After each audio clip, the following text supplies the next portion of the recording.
સુરક્ષાના સેન્ટ્રલ ઝોનમાં એક હૃદયદ્રાવક ઘટના સામે આવી છે। ભંડારીવાડ નજીક હોળી બંગલા શાળા પાછળના સૈદપુરા વિસ્તારમાં વહેલી સવારે રસ્તા પરથી પસાર થતો એક યુવક હિંસક અને આદમખોર કૂતરાઓના ઝુંડનો ભોગ બન્યો। કૂતરાઓના આ ભયાનક હુમલામાં યુવક ગંભીર રીતે ઘાયલ થયો હતો, જેને તાત્કાલિક હોસ્પિટલમાં ખસેડવામાં આવ્યો, પરંતુ ટૂંકી સારવાર બાદ યુવકનું દુઃખદ અવસાન થયું હતું। આ ઘટના થોડા દિવસ પહેલા બની હતી, જ્યારે યુવક સવારે સૈદપુરા વિસ્તારમાંથી પસાર થઈ રહ્યો હતો, ત્યારે અચાનક તેના પર આદમખોર કૂતરાઓના ઝુંડે હુમલો કરી દીધો હતો। પોતાનો જીવ બચાવવા દોડી છૂટવા પ્રયત્ન કરતા યુવક ગંભીર રીતે પડી ગયો અને તેને ગંભીર ઈજા થઈ અને બ્રેન હેમરેજ થયું હતું। જીવન મૃત્યુ સાથેની લડાઈ લડતા યુવકનું આજે હૃદય બંધ પડી ગયું હતું। ટૂંકી સારવાર બાદ હોસ્પિટલમાં જ તેનું મૃત્યુ થયું।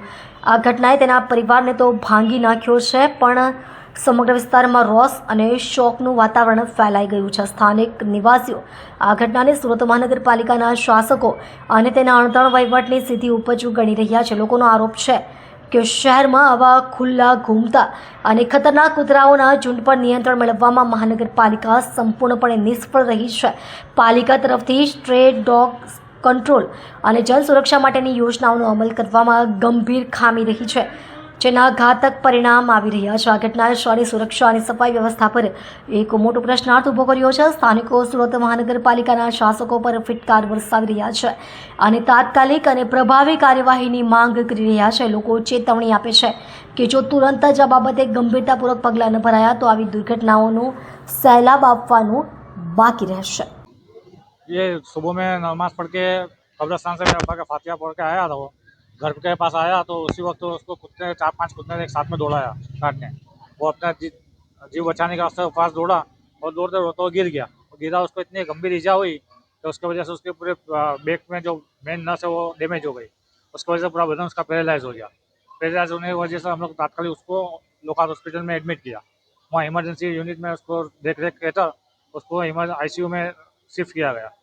10 दिन उसको रखने के बाद 2 दिन उसकी हालत इतनी गंभीर हो गई थी कि जिसकी वजह से उसको वेंटिलेटर पर रखना पड़ा। कल रात को मोड़ी रात को 12:30 के लगभग करीब इतनी उसकी तबीयत बिगड़ी और वो उसका वहीं डेथ हो गई। कितने कुत्ते थे इनके पीछे लगे? इनके पीछे एक साथ में 5 कुत्ते दौड़े थे। सीसीटीवी में क्या दिखता है? सीसीटीवी में दिख रहा है कि वो कुत्ते उसके पीछे भूख के दौड़े काटने के लिए, तो घबरा के एकदम तेज दौड़ा और दौड़ते दौड़ते उसके पैर लड़खड़ा और गिरा। और वो कुत्ते जब वो गिर गया तो कुत्ते भाग गए दोबारा। फिर दोबारा थोड़ी देर बाद फिर दोबारा लौट के वापस आए उसको काटने के लिए, और यहाँ पे सब लोग मौजूद थे तो वो काट नहीं पाए। एसएमसी से आप क्या चाहते हो? मैं चाहता हूँ कि एसएमसी इसके ऊपर सख्त कार्यवाही करे, ताकि ये जो कुत्ते अभी मेरे भाई का जिस तरह हुआ इसी तरह दूसरी किसी और का ना हो। ऐसे जो बहुत से छोटे बच्चे मोहल्ले में खेलते हैं और यहाँ पे इतने सब कुत्ते हैं कि हर गली में इतने कुत्ते हैं कि बच्चों को उसमें बचाना बहुत मुश्किल हो जाता है। कब किसी को काट ले, कितने लोगों को काट भी चुके हैं, कितने लोगों को भी परेशानी हुई है। तो अभी छोटे बच्चे हैं, अभी बड़ा होता है इंसान तो कुछ बच भी जाए। अभी ऐसे सुबह में वक्त में कोई हाजिर ना हो और छोटे बच्चों को पकड़ ले तो बच्चों को काट खा के वो चीड़-फाड़ भी कर देंगे, किसी को पता तक नहीं चलेगा। तो मैं चाहता हूँ कि इसके ऊपर सख्त कार्रवाई की जाए, ताकि ये कुत्तों की जो परेशानी है लोगों से दूर हो जाए। आपका भाई का नाम क्या है? इसकी उम्र? मेरा भाई का नाम है इब्राहिम अहमद है, उसकी उम्र 38 साल थी। इसकी डेट कब हुई? उसकी डेट आज कल रात को 12:30 बजे।